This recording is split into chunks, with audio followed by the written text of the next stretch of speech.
Wife's cheating ended in divorce and jail. It was a conversation I wasn't supposed to hear. I was supposed to be at a customer's place that day, but the customer called and canceled. As a result, I was sitting in my cubicle doing some paperwork. It was early, about 7:15. It didn't start until 8, but a lot of the guys came in early to get coffee and socialize before work. I heard Brad and Bill come in and start talking about the latest idiocy promulgated by management. And then they touched on last night's match before moving on to the inevitable discussion about women. By the time they got to the topic of women, Brad and Bill were joined by Sam, Al, Josh, and Donnie. I was sitting around the corner, so no one walked by me and no one knew I was there. They discussed all the girls in the office and what they would like to do with each of them. And then Josh said, "Suppose you could have one. Who would you choose?" "I would choose Mary because of her big boobs.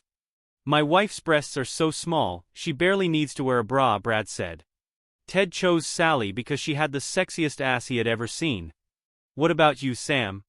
Ted asked. "It's easy, but she doesn't work here." "Who's that then?" "Rob's wife." "Too bad you'll never have that opportunity." "Why do you say that?" "She can be had, I saw it in her eyes. Everyone in the room could do it, probably all at the same time." "You mean all together?" "Maybe, or just one-on-one. Bring her to the party with Rob and I can make love to her. I'm willing to bet that 15 minutes later Brad could make love to her. And before the party is over, I'm willing to bet she'll make love to everyone at least once." "You're crazy," Bill said. "No," Sam replied. "She can be had and Rob knows it. Why else do you think he's hovering over her? He doesn't dare let her out of his sight." It wasn't true. I was so stupidly in love with her, I couldn't bear to be apart from her. I'm telling you guys, you can have her. Sam, you're so full of garbage, it's unbelievable. Further conversation was interrupted when Harry, our manager, yelled out, "Hey, it's 8 o'clock, where are my guys?" The brief meeting was over, and the guys split up to begin their daily labor. That night on the way home, I wondered why Sam was so sure he could get to my wife. She was gorgeous, and that fact alone guaranteed that she would attract male attention, and she really liked to flirt, and it made the boys sniff her out. I could be wrong, but I didn't think Sam could get her. He just wasn't her type at all. Still, this was an opportunity for me to try to do something about it. If I played it right, I might even make $1 or $2. It would take some labor on my part, but I just might be able to make the situation work for me. The first order of business was to get Jenny involved. When I got home, Jenny had already made dinner, and after a little talk about how our days were going, I asked her, "You really want to go to Cancun? How far are you willing to go for that?" "What kind of question is that?" "I think I know a way we can get the money without borrowing it or going into debt, but it will depend on what you're willing to do." "What are you talking about?" I told her what I overheard. "I want to take advantage of it. What I want to do is invite them all over here for a barbecue, and then I want you to pretend you're ready to make love to one or two of them." "You're crazy, Rob. Listen to me, okay? You're gorgeous and every man you know wants to get in your pants. You flirt a lot and it makes a couple of them think they have a chance. I suggest we have a barbecue and you do your best to make them think they can get you. If only they can find a way to get me out of the way. Then I'll schedule a poker game for next week. I'll have Bill start another conversation like the one I overheard this morning. And as soon as Sam or anyone else says they're sure they can get you, Bill will bet them that they can't. We'll set it up so that he'll push them to make the bet. And then he'll say, "Okay, I'm so sure you can't do it that I'm willing to bet you $500 that it won't work out. You can try your hand at it. I'll get Rob out of the way so there'll be plenty of time to make the attempt. You'll get them ready ahead of time at the barbecue, and they'll be confident they can do it and take the bet. During the poker game, you'll run them all out, and we'll make $3,000 to pay for the trip to Cancun. What am I supposed to do at the barbecue? Continue your usual flirting and go a little further." "What do you mean go a little further?" "That would be totally up to you. Anything but making love to them." "So you're saying I should let myself be groped, maybe do some heavy kissing and send everyone home with a box of blue balloons?" "Yeah, that's about right. I want them to leave after the barbecue confident that they can sleep with you if they get the chance." "How are you going to get Bill to go for it?" "I'll offer him $500. That'll still leave us $2,500 for the trip. How about this? Do you think you can do it?" I can do it, honey, and it might even be fun. But you realize there's a downside to it. What do you mean? They'll all leave with a case of blue balls, but they'll leave me hotter than a forest fire. After they're gone, I'll do my best to put that fire out. You better start taking your vitamins now to prepare. The next day at work, I took Bill aside, told him I overheard the conversation, and then told him what I wanted to do. A big smile appeared on his face, and he told me he was willing to participate. You know, I think very highly of Jenny, and it really pissed me off when Sam said it would be easy to sleep with her. Bill had built himself into the project. All that was left was to get the guys ready. It was too late to have a barbecue the following weekend, so I scheduled a week later and got everyone to come. After that, all that was left to do was wait and see. As far as I could tell, the barbecue was a success. Jenny was wearing a pair of Daisy Dukes with her buttocks sticking out from underneath. She was braless under a deep-cut top, and I could see the guys' fascination. I noticed that every now and then, Jenny and each of the guys would disappear for 5 or 10 minutes. And the next time I saw a guy, he was excited about what was going on. I kind of casually scheduled a poker game for the following Thursday, and all the guys said they'd come. They all went, just knowing that Jenny belonged to them if they could get me out of the way. And true to her word, Jenny almost made love to me to death that night. Bill made his move Monday morning. I made sure I was late for work so they wouldn't have to sweat about me eavesdropping on them. But I had a voice-activated tape recorder in my cubicle to catch the conversation. The conversation started with everyone commenting on how hot Jenny looked at the barbecue, and Sam said, "I'm telling you guys, she's available if only we can get to her when Rob isn't around." Everyone said they agreed with him, but it was almost impossible to get me out of the way. And that's when Bill stepped in. "You don't stand a chance of getting her. Come on, Bill. Everybody but you knows you can have her. I think you're in love with her or something, and you're looking at her through rose-colored glasses. Yeah. Are you taking responsibility for what you say? What do you mean? The poker game on Thursday. I'll get Rob out of the way and you take your best shot. I bet each of you $500 you won't even kiss. You got $3,000 you can afford to lose? Hey, bets are on the table. You guys are so sure, suck it up or shut up." One by one, the guys said they were in. "Okay," Bill said. "I'll slip Rob something that'll knock him out. Once he's down, you can all do your best. Just one rule, she's got to be ready. No getting her drunk, no forcing her to do anything." Agreed. "Yes, Bill, we do." On game night, I made Jenny dress like hell. High heels, mini skirt, and a low-cut blouse. We said she was supposed to go out with her girlfriends while we played cards. But things got derailed at the last minute, and she decided to stay in and act as hostess. We all sat down, dealt our cards, and started the game. We were on line 3 when the phone rang and Jenny picked it up. "It's for you, Rob, it's Sally." Sally was my brother's wife. I got up and went to the phone and came back a couple minutes later.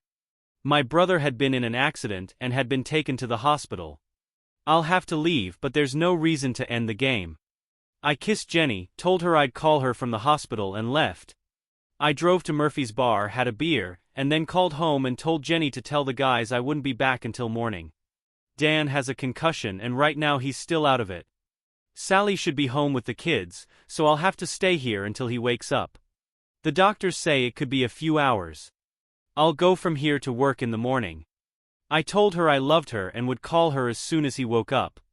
Then I called Sally and thanked her for calling and told her I owed her a favor. I had a couple more beers and stopped for the night at Motel 6. At 6, I called Jenny and told her Dan was awake and seemed to be okay. At work, a smiling Bill came up to me and handed me an envelope. "There's $3,000 in there. You didn't take your share out?"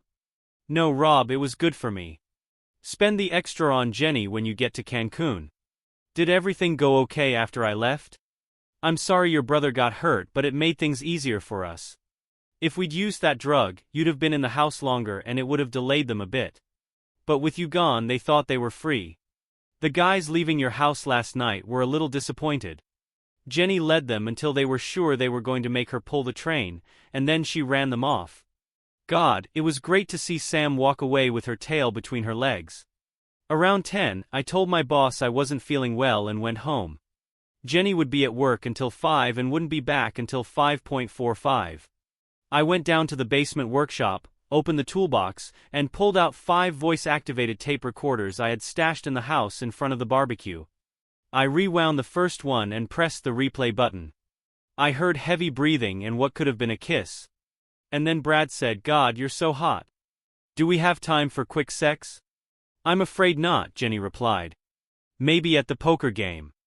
The sound of the door opening and closing, and then the tape recorder shut off. A second later it started up again. "Did anyone see us come in?" "No," Sam answered. "You told me to be careful, so I made sure there was no one around. Here, we're going to do it here." "No, silly, we're not doing it before the poker game. I just want to see what's in store for me." There was the sound of a zipper being unzipped and Jenny said, "Whoa. Clean up, baby, we need to get back to the party," Jenny said. And then there was the sound of a door opening and closing. There was nothing else on this tape recorder, so I moved on to the next one. The door opened and closed and then I heard Al say, "How much time do we have?" "Exactly long enough for you to show me what to expect from my poker game." The sounds of clothes falling to the floor and then they made love. "I wish we had more time, but we have to rush to the party." More sounds of clothes and then the sounds of kissing, followed by Jenny saying, "I don't want to wait until Thursday, baby, but we'll have to." There was nothing else on that tape recorder and neither was the next one. I already knew what was on the 5th tape, so I put them back in the toolbox, went upstairs and got the tapes from the 4 cameras I'd put in the bedrooms and living room. The tape from the living room showed me leaving and Jenny going to the window and pulling back the curtain to look out. After a minute, she turned around and said, "That's it, he's gone." "How do you want to do this?" Bill asked. "Do you all know what this is all about?" Jenny asked. 500 each and never tell anyone about it, understand? Everyone agreed. And then Jenny said, "Give the money to Bill and then take the cards off. The oldest card goes first." They played the cards and Donnie was first. "I want you to lie right here on the poker table first, and then we'll carry you into the bedroom." As I watched the tape, I picked up my cell phone and quickly dialed a number. "John, it's Rob. I think we got lucky in a big way. We were only supposed to catch Bill, but we caught Bill and 5 others. I'm watching the tape right now." "Yeah, keep reading the papers and I'll see you Tuesday." "Okay, I'll see you then." I disconnected and went back to watching the tape. Donnie was next making love to Jenny. Al was next. "You ready for this, baby?" "God, yes, I've been looking forward to this so much." No sooner had Al stepped aside than Brad took his place. "Let Brad finish, and then I want to go to the bedroom where I'll be more comfortable." The recording from the bedroom camera caught them as they walked through the door. Jenny walked over to the dresser, pulled a jelly bean out of the top drawer and walked over to the bed. She laid Josh on the bed and then called out to Bill. For the first time I felt some anger at what was happening. Just then, the phone rang and it was me calling Jenny to let her know I was going to stay at the hospital and go to work from there. "He's not coming home, guys, so we have time until you go to work if you can hold out that long." By 2 a.m., everyone was very tired and everyone but Bill got dressed to leave. "When can we do it again?" Al asked. "Whenever you have 500. When everyone had left, Jenny and Bill got into bed and Jenny snuggled up to Bill. Was I a big enough cheater for my lover? God, yes. When I told you it was my biggest fantasy, I never thought you'd actually do it. I never thought I'd do it either, but I really want to go to Cancun, and the chance to get money to pay for the trip was too good to pass up. I'm really sorry it's going to be without me. Lover boy, maybe next time." A few minutes later they were asleep. When Jenny got home from work, I was sitting on the back porch sipping a beer. She came out, sat next to me, leaned over and kissed me. "How was your day?" she asked. "To tell you the truth, one of the best." "Did something good happen?" "I think so. I think I got rid of some extra baggage and saved a lot of money." "How'd you do that?" "I taped your meeting with the guys last night." I looked at her. "Why are you so pale, my love? Maybe you're surprised that a loving hubby isn't as stupid as you thought." "I'm sure I don't know what you mean." "You don't? Well, let me explain it to you. I found out about you and Bill 3 months ago. I went to a divorce lawyer and got some bad news. It doesn't matter if you're a cheater in round heels. In this state, divorce results in a 50-50 division of property. The courts tend to side with the women, which means I'd probably end up paying your attorney's fees and all court costs. It was a price I wasn't willing to pay to get rid of your philandering wife. There was a way around it though. If I could catch you in the act of committing a crime against me, I could drop you, and it would only cost me my attorney's fees and court costs. And I would end up with all the assets. I just couldn't figure out how to do it until you started insisting on going to Cancun. Then I overheard a conversation between Brad, Sam, and the guys, and wondered if I could use it to my advantage.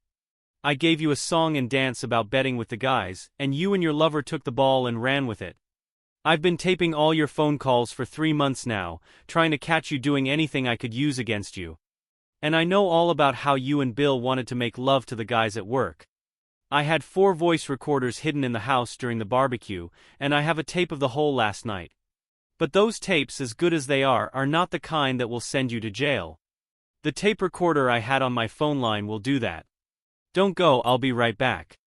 I got up and went into the house and got another beer, and then picked up the tape recorder I had left in the study. I went back to the porch and sat on the swing. That's a good story, the one that's gonna get you and Bill in jail. Here, listen to it. I did a little editing to remove any hint that I was involved in setting anything up, and I hit the repeat button. You've decided to let them all make love to you? Not just that, how do we do that? You show everyone your breasts, and that will distract Rob while I add to his drink. The drugs will knock him off his feet, and he won't remember a thing when he wakes up. While he's gone, you can do whatever you want. Punch him in the corns with a beer bottle, whatever you want. He won't know anything until he wakes up. I like the beer bottle idea though. Maybe after I'm done with all the guys and they leave, we can have a little fun with Rob. I hit the stop button. I scrolled through the tape for my attorney, and he said you and Bill are charged with conspiracy to commit a felony, knowingly using drugs as a criminal act, isn't it? Isn't it?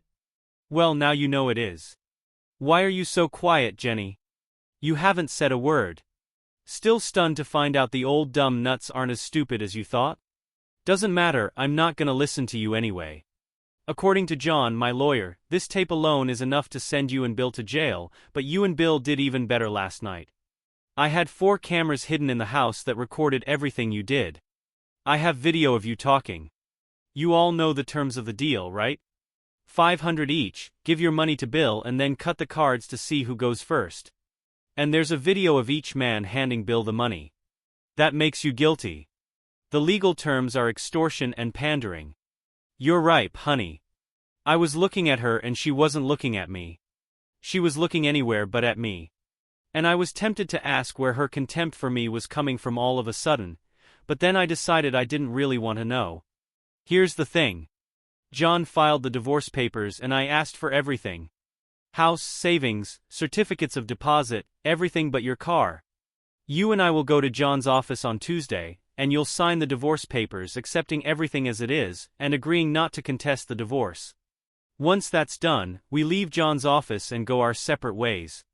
If you don't sign those papers on Tuesday, John will give the records to the ADA, and you and Bill will end up in criminal court, and most likely end up in jail. Your choice, and I need to know about it by 4 o'clock Monday night, so I can let John know we'll be there on Tuesday. If he doesn't hear from me by the time his office closes at 5, he'll see the DA first thing Tuesday morning. Still nothing you want to tell me, Jenny? Well, you might want to discuss it with Bill because if you go there, he'll go with you. Next to the phone is my lawyer's card. I'm suing Bill for alienation of affection, and he might want to call John and see if it's possible to settle out of court. I got up and left her sitting there. For the rest of the weekend, we tried to stay out of each other's sight.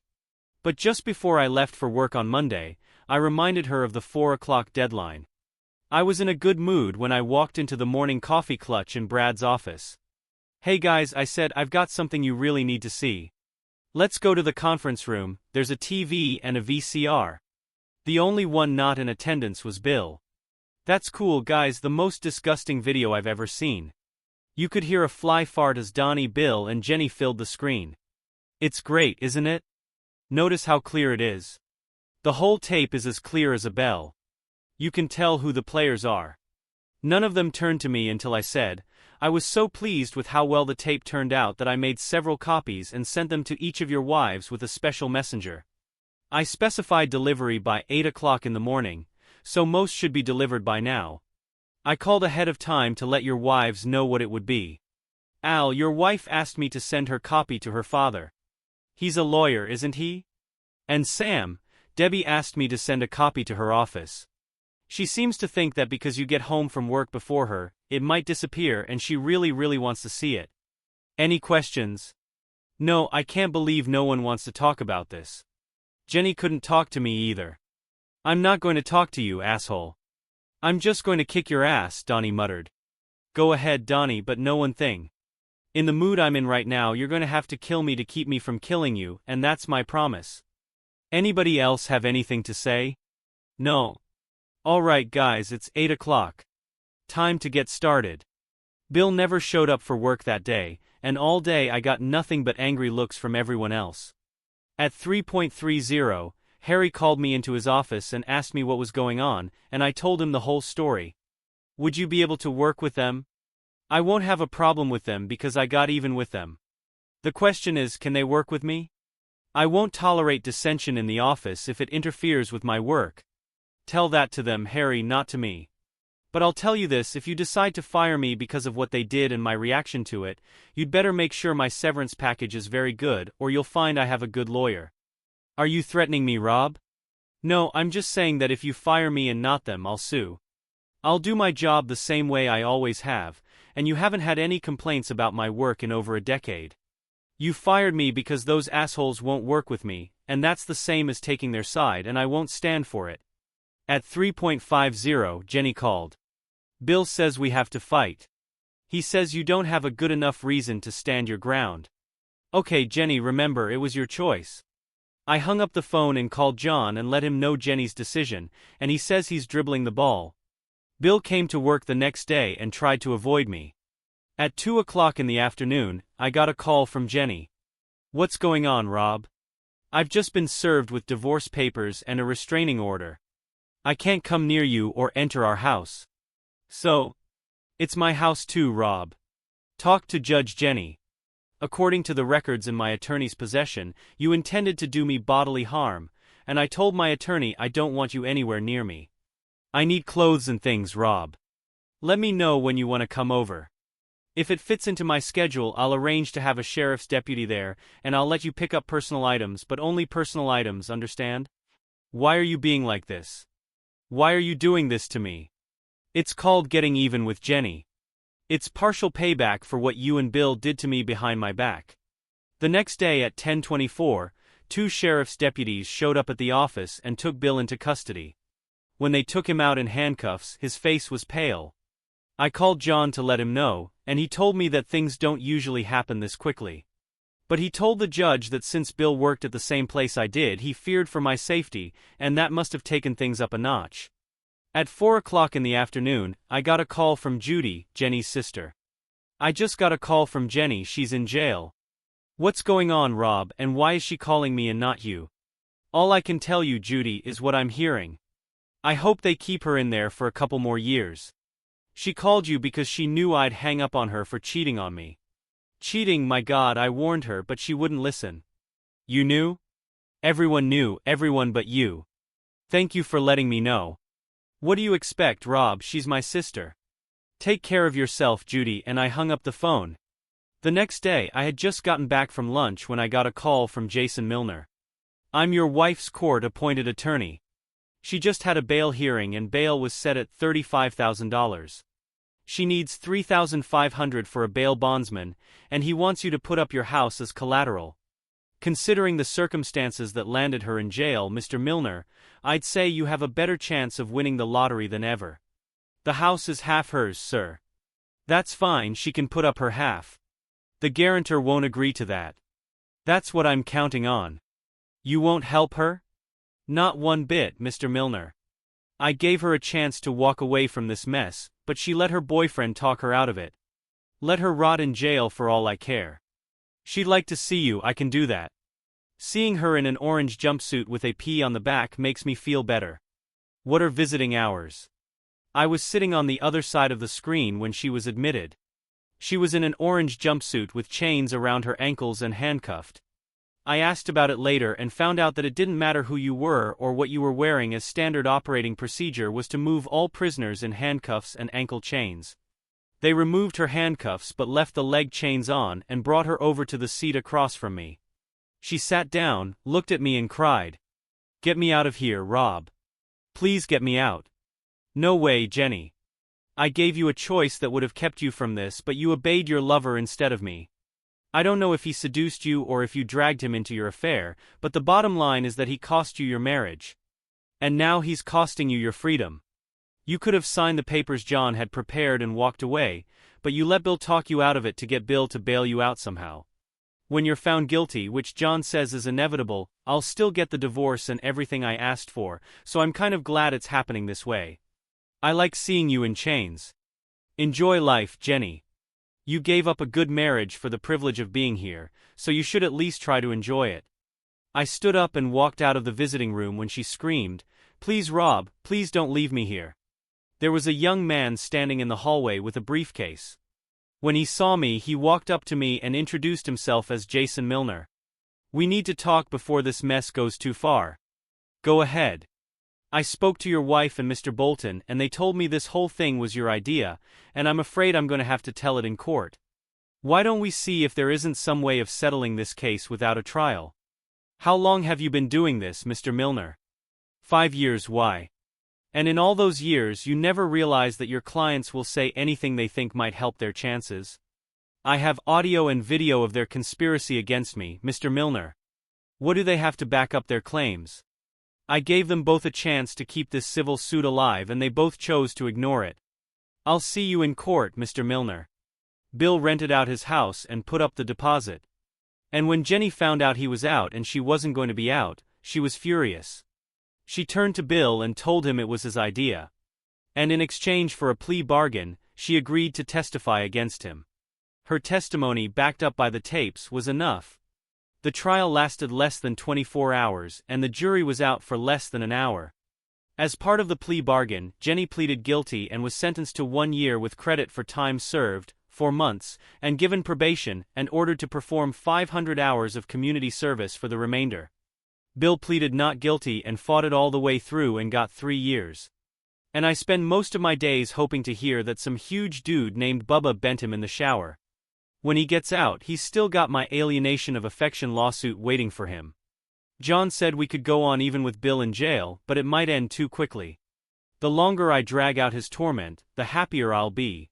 Since Jenny was found guilty, I got a divorce and everything I asked for. I have no idea where she is or what she's doing. I know she lost her job while she was in prison.